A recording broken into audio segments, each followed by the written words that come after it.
With the 15th pick and with the 26th pick in the 2019 NFL Draft, the Washington Redskins select Dwayne Haskins, Montez Sweat. Welcome, all my fellow Redskin brethren and sister. I am your man and resident Redskins fan, Luke. Thank you for joining me here on the Redskins Report. So your man tried to take a little nap, try to recharge the battery, and look what happens on me, man. Damn, I can't even take a quick nap and something goes on. So that was quick, okay? We just talked about some dominoes potentially falling from the trade for Kyle Allen. Redskins relinquish a 5th-round pick, send that to Carolina in exchange for backup quarterback Kyle Allen. And that left the Redskins with 6 picks covered quite bare. And I was nervous. I'm not going to lie to you. I told you, though, it's a fluid situation. And once they trade Dunny, and then if they trade Trent, and all of a sudden you look up and they've got 8 or 9 picks in the 2020 NFL Draft, all is well. And number 2 is safe. 1 down, 1 to go. So the Redskins probably had this in mind when they moved on Kyle Allen and traded away that 5th-round pick. They probably in their mind said, look, we're going to try to move Dunny for a 4th, possibly a 3rd if someone will fork it over, but they probably never got close to getting a 3rd-round pick. Now, honestly, that was the proper compensation, if you ask me, a 3rd-rounder for Quinton Dunbar. His current situation, last year of his deal, it makes it a little iffy, but the guy's barely being paid anything. You're going to probably have to pay him money to make him satisfied wherever he goes. Well, we know he's going to Seattle now. And for those of you not aware, Quinton Dunbar was shipped off to Seattle for a 5th-round pick in this year's draft. So kind of negates the Redskins just giving away their 5th-rounder for Kyle Allen. We moved back 14 spots. So you know what? When I actually looked that up to see how far back we moved in the 5th round, you know what dawned on me? This was the very worst year the Redskins could be trading away their own pick. And this always happens to us. Anytime we trade away future assets, it's always the worst year to have it done. When we traded away all those 1st-rounders in the Robert Griffin III trade, we stunk those next couple of years. Those were really high, 1st-round picks and picks in subsequent draft rounds in those drafts. Like, this year was the worst year. Like last year, we didn't anticipate. We didn't plan on being one of the worst teams in football. The 2nd worst, to be exact. All right, but it happened. And when you look at the picks that we gave up, that 6th-round pick you gave up for Case Keenum in that deal, you're like, it's a 6th-round pick. Who gives a shit? That's the 2nd pick in the 6th round. Like, I could use that. It's like an extension of the 5th round. Then you look at that 5th rounder pick, and I'm like, and I still don't give a damn, honestly. But you look at it, and you're like, that's the 2nd pick in the 5th round. I would really like to have that. And then especially the 2nd rounder, you're like, God damn it, that's the 2nd pick of the 2nd round. It's like a 1st-round pick. It's the wrong year to be giving away your pick. But got to do what you got to do. And so you get the Seahawks pick. They got that pick from Pittsburgh. So, in effect, you move back 14 spots. It could have been worse. You could have been in Seattle's spot, which is at the back end of the 5th round. I mean, now you're just nitpicking at this point because it's not like we're talking about a 2nd-round pick. We're talking about a 5th-round pick, but still. Anyhow, Redskins move back 14 spots and reacquire a 5th-round selection for Quinton Dunbar. I personally would have liked it if the Redskins could have gotten a 4th-round pick for Quinton Dunbar. I thought he was worthy of a 3rd-round pick. There was an NFC executive that said the Redskins could fetch a 3rd-round pick for Quinton Dunbar, and I thought that was right around the sweet spot. But after seeing Dunny's actions on social media, also having to pay him, I think that was going to yank down what the Redskins were going to be able to get for him. And I think they told themselves, look, we're going to go out there. We're going to fish around. They probably already knew they had a 5th-round pick for Quinton Dunbar before they made the trade for Kyle Allen. They probably already knew that. And that's what prompted them to say, all right, we got a 5th-round pick to play around with because that's what we've already got for Dunny if we decide to pull the trigger on that. They ultimately did pull the trigger on that trade. That allowed them to do the Kyle Allen trade and then double back and make the trade of Quinton Dunbar to the Seahawks. It's amazing how these dominoes kind of fall. And one thing happens, sets off a chain of reactions, and the next thing happens. So, Quinton Dunbar, sad to see him go. He wrote a nice little post on his Instagram thanking the Redskins organization and the fans. And look, it's just business. Look, he was just screaming how he wanted out, and he was ready for a new beginning and all of that stuff.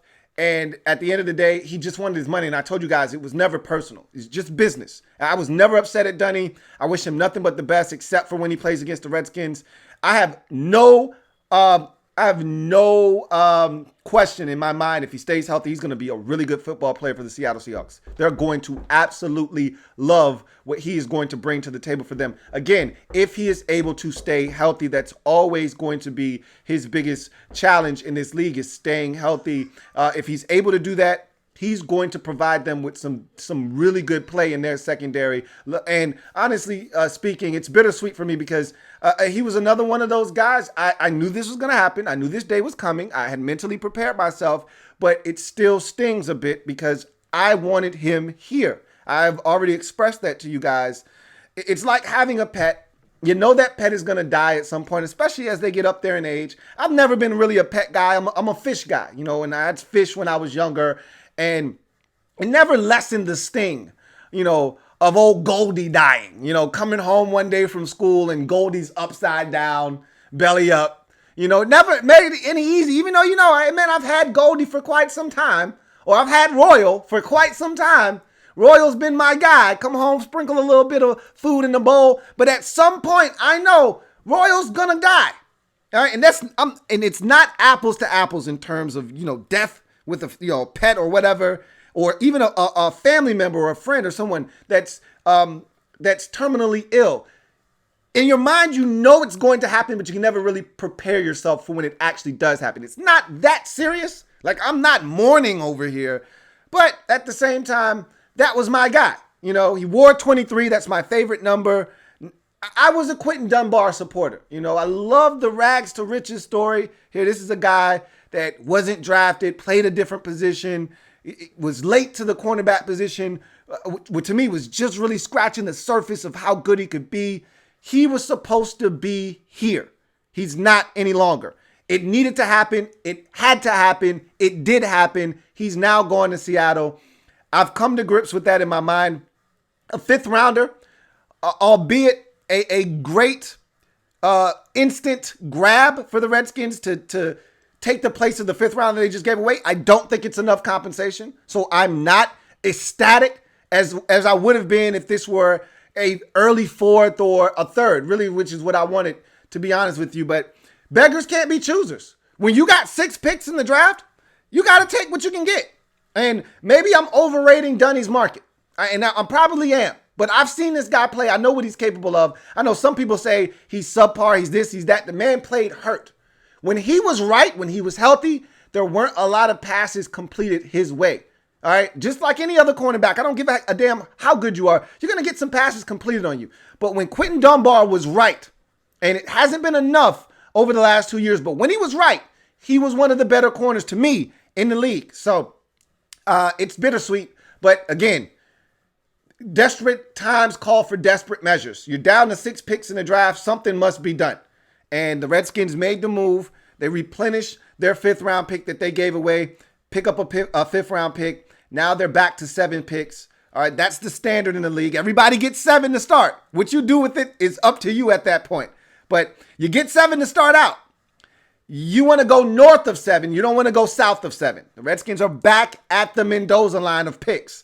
Now their goal is to get above 7 and try to fetch themselves a pick or 2 for Trent Williams and wash their hands clean of that situation and move forward. So I would have liked better compensation, but again, I can't really sit here and complain when this needed to happen. And, you got your hands tied behind your back, essentially. You know what? These players have gotten really goddamn good. And I really want to trace the origins of this. Who started this movement of, hey, if I want out, just take to socials and force my way out? Teams really don't want the distraction, and so they'll move your ass. We just saw Stephon Diggs do the same thing in Minnesota. Now, it took him a lot longer. Dunny was just at it for an offseason. But Stephon Diggs continued to beat the drum. And I just read an article that said teams didn't even know he was available until he said it's time for a new beginning. And then they said, well, shit, if he's saying that, I'm going to call Minnesota and see if this guy is truly available. And that's how the trade happened. So these guys have gotten really effective of putting themselves in a position to get moved on socials. This shit has to stop. And I'm all for the players. I'm all for their independence and them getting what they feel like they deserve. And if, in the case of Quinton Dunbar, I felt like he was grossly underpaid. Some of you don't agree with me. That's fine. We can agree to disagree. I felt like he was grossly underpaid. All right. And so he's going to get his money now. Good for him. But damn it, man. You know, a fifth, I would have preferred a fourth or a third. But again, can't cry over spilt milk. Got the 5th round pick. I'm now at ease in terms of not having enough draft capital and afraid the Redskins are going to do something foolish at number 2. This puts me a little bit more at ease. Once we trade Trent, I will feel that much better about the Redskins just settling in at number 2, doing what they're supposed to do, taking Chase Young, and moving forward from there. So, excuse me. We'll see what happens, but I'm excited for Quinton Dunbar and excited for him in this new chapter and him getting a chance to get what he rightfully deserves. I hate that it's not here, and I hate that we only were able to coop a 5th for Quinton Dunbar. But what's done is done. Tell me what you think about this deal down in the comment section. Was this enough compensation for you? Are you happy that this is just done? Are you sad? Are you bittersweet like me? How do you feel about this? It's finally done. It needed to be done. Let's be honest with ourselves. This needed to be done. We needed resolution to this situation. You get tired of every other day hearing Quinton Dunbar said this or he said that. And, you know, it's time to wash our hands clean of this situation. The Trent situation hasn't been in our face. It's just something that you want done because you don't want that cloud hanging over your head. This was more in our face because there were more and more, like, at least Trent's not saying anything. You know, Trent wants out. And that's that. You know, there's no ill will. He just wants out. With Quinton, it's just like, look, he wants out and he's doing everything he can. And again, I said this the other day. The weak start riots, okay? The strong move silent, the weak start riots. That's what a wise man once told me. Quinton Dunbar felt helpless in his state. You know, no guaranteed money. Haven't made a ton of money in this league. Down to my last year of my deal. I don't want to play out the string on this thing. Never know what could happen. I need some insurance, some guarantees here. And he felt like he was in a vulnerable position. He felt weak. So what did he do? He started a riot on socials. He got what he wanted. He's now gone. We'll see what happens. But again, leave it down in the comment section. Quinton Dunbar gone. 1 player down, 1 player to go. Redskins recoup a pick. Now they back up to 7 picks in the draft. And that makes me feel a lot more comfortable about number 2. So, I am a Redskins fan, etched in burgundy and gold. My Redskins spirit will never die. Redskins spirit will never fold. Until we meet again, hail to our beloved Washington Redskins. I know some of you will say, hey, Louie, what you doing, man? Why you got on all black? Why you dressing all black like the Omen? Because it's bittersweet. All right? It's bittersweet. I would start singing on y'all, but I'm going to cut y'all a break here, man, because I could go, it's bittersweet. It's bittersweet. And I did it anyway. God damn it. You duped me into that one. I fell for it hook, line, and sinker. Anyway, I'm out of here, man. Any other big news pops up, I'll be here, okay? Maybe a little tardy like this time. It depends on what I'm doing. I thought I could catch a couple Z's. I didn't think we were 2 trades in one day. Who knew? But, hey, better late than never. All right, so I will see you guys on Wednesday, barring another big move. Free agency, trade, what may have you. We'll talk about everything under the sun on Wednesday, live, 8:30. Right now is what we'll set it for. If anything changes, you'll know. But right now, we'll set it for 8:30. Look forward to chopping it up with you guys. And enjoy the rest of your night. As always, stay safe. And we'll reconvene on Wednesday night. You guys have a good one. Take care. 1 down, 1 to go. Louie T Network.